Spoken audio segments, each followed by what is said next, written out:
प्रयागराज की पावन धरती झूसी के तपोवन से महाकुंभ का श्रद्धालुओं को दिया संदेश माननीय परम पूज्य आचार्य श्री हरिशरण गुरु महाराज जी ने। महाकुंभ क्यों मनाया जाता है? पर्व में स्नान करने वाले श्रद्धालुओं को क्या फल मिलता है? 20,000 वर्ष लगातार महाकुंभ महापर्व क्यों मनाया जाता है? संपूर्ण भारत में कहां कहां महाकुंभ मेला लगता है? महाकुंभ अमृत स्नान कब और कहां से उत्पत्ति हुई? अमृत कलश कहां से आया? अमृत कलश समुद्र मंथन, देवी देवताओं और दानवों की तपस्या के दौरान आया। अमृत कलश में क्या था? उसे पीने वाला सारी सृष्टि में कोई क्यों नहीं था? भगवान शिव त्रिकालदर्शी महाकाल ने क्यों धारण किया इस अमृत कलश को? आइए सुनाते हैं परम आदरणीय श्री हरिशरण गुरुजी महाराज के मुखार बिंदों से, संगम नगरी की धरती से। Kranti Sangharsh news chief editor R K. Rathore की रिपोर्ट के साथ सारे मीडिया साथ पहुंचे गुरुजी महाराज जी। 2025 कुंभ का आयोजन प्रयागराज में चल रहा है। कुंभ की विशेषता क्या है? कुंभ क्या है? आप देखिए, देव दानव संवादे मत्स्यमाने महोदधौ उत्पन्नो से यदा कुंभ विघ्रता विश्वनाथ से मकर राशि में सूर्य और चंद्रमा आ गए, जो 28 तारीख के 7:35 से थे। 29 तारीख को भी सूर्य चंद्रमा था। 30 तारीख को रात्रि के 8 बजे शनि और चंद्रमा विष योग था। अर्थात देवासुर संग्राम, देवा और असुर मिलकर समुद्र मंथन करने लगे। 2 दिन मंथन चला, उसके बाद विष उत्पन्न हुआ। और उस समय भी विष उत्पन्न हुआ था और विष के उत्पन्न प्रभाव के कारण पूरे जगत में सन्नाटा फैल गया था। उदासी, निराशा, वैराग्य, मृत्यु का भय, जितने जीव जंतु पशु पक्षी थे, सबके जीवन में विष उत्पन्न होने के कारण घोर जीवन का संकट आ गया था। तो महादेव आकर के उस विष को पीते हैं, इसी कारण से उनका नीला कंठ हो जाता है। मूलतः वही मुहूर्त यहाँ पर था। 28 तारीख के बाद वही उदासी, निराशा, वैराग्य का वातावरण हमारे प्रयागराज में भी आया और कहीं न कहीं एक कुछ अप्रिय घटनाएं, यही समुद्र मंथन के विष का प्रभाव है।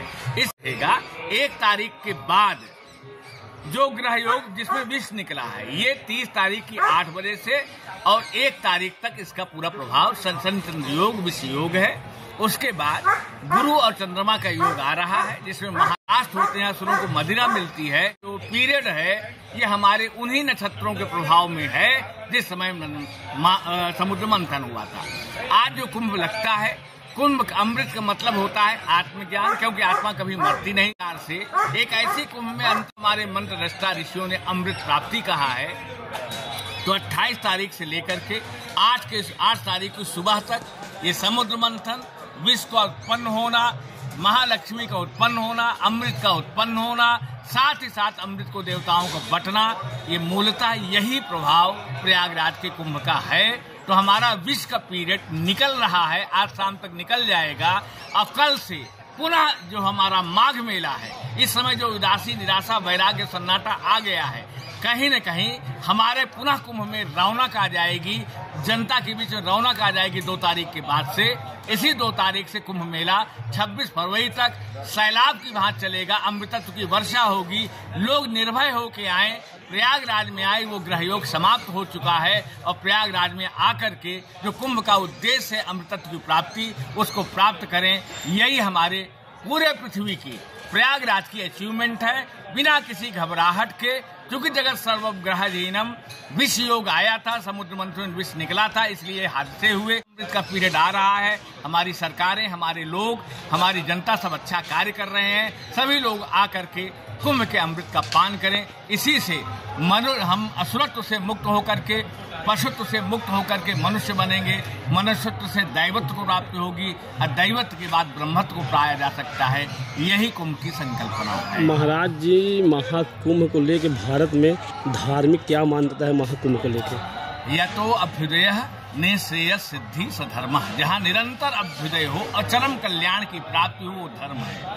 महाभारत काल में अर्जुन का पुत्र अभिमन्यु 10 दिन पहले मारा गया षड्यंत्र के द्वारा। अब उसके बाद भगवान कृष्ण साक्षात नारायण के रूप थे। उन्होंने अर्जुन को तैयार किया कि ये आतताई हैं, इनको बदला लेना है, इनको ये आतताई लोग गलत लोग हैं, न्यायी लोग हैं, इनको पीड़ित करना है। तो ऐसे महाभारत के समय कि भगवान कृष्ण ने अर्जुन को गीता जैसा ज्ञान दिया जो त्रिकाल जगत तक गीता का सत्य रहेगा। अर्थात जहाँ पर दुख होता है वहीं पर अर्जुन होता है और वहीं पर कृष्ण होता है। अर्थात जहाँ दुख होता है वहीं भगवान होता है और वहीं सत्य ज्ञान होता है। तो कुंभ में कहीं न कहीं दैवी लोक आ चुका है और ये पूरी तरह से जो कहा गया है सर्व सिद्धि प्रदा कुंभ, कुंभ हर चीज की सिद्धियां प्रदान करता है। मूलतः इसका समय आ चुका है। गारंटेड भय त्याग करके कुंभ का आनंद, आत्म कल्याण का मार्ग कुंभ प्रशस्त करेगा। सब लोगों को आकर के यहाँ पर करना चाहिए। चरम कल्याण का मार्ग ही मानवों को उत्थान की तरफ ले जाएगा। महाराज जी, जैसा प्रयागराज वो धरती है जहाँ बड़े बड़े ऋषि मुनि तपस्या किए थे, क्या है इसकी सच्चाई? देखिए, अनादिकाल से कोई भी योग्य आदमी रहा है, उसकी चरण रज इस पृथ्वी पर, प्रयागराज के कुंभ की धूल, उसकी चरण धूल इस पृथ्वी पर जरूर पड़ी है। चाहे राम रहे हो, चाहे कृष्ण रहे हो, चाहे बुद्ध रहे हो, चाहे सप्तर्षि रहे हो, कोई भी योग्यतम आदमी होगा इस प्रयागराज की कुंभ में अवश्य आया है। इसी चरण रज के प्रभाव से साथ ही साथ गंगा यमुना सरस्वती मकर रेखा नदी से गुजरती है। इस समय मकरस्थ सूर्य शनि योग, कुंभस्थ शनि चंद्र योग, वृषभस्थ गुरु योग इसको दिव्य बनाता है। यहाँ आत्मबोध किया जा सकता है, आत्मा को देखा जा सकता है, ब्रह्म को देखा जा सकता है और कहीं न कहीं ऋते ज्ञानात् मुक्ति, सच्चे ज्ञान से मुक्ति प्राप्त होती है। व्यक्ति निर्वाण और मोक्ष को प्राप्त कर सकते हैं। इस कुंभ में कोई डाउट ही नहीं। ऐसी दिव्य भूमि ये है। हादसों से घबराए नहीं। हादसा तो आप बाथरूम में जाते समय भी हो सकता है, सीढ़ी में गिरते हुए सावधानी की जरूरत है। लेकिन पेट दर्द के चक्कर में कोई खाना नहीं त्यागता। ये समझ करके जहाँ पर भी दिव्य चीजें होती है वहाँ बवाल जरूर होता है। सावधानी पूर्वक जाइए और अमृतत्व को प्रयागराज कुंभ में प्राप्त करिए। यही मेरा संदेश प्रयागराज से है। महाराज जी, आप कहाँ से हैं, क्या परिचय है? आचार्य हरिकृष्ण शुक्ला, प्रयागराज से। मैं करीब 25 सालों से कुंभ को देख रहा हूँ और ये दिव्य भूमि है, परमात्मा को जानने की भूमि है, आत्मा को बोध करने की भूमि है, अमृतत्व प्राप्त करने की भूमि है और कहीं न कहीं दैवीय स्थान है। इसका लाभ लोग लें, भय को त्याग करें। बोलो गंगा मैया की जय।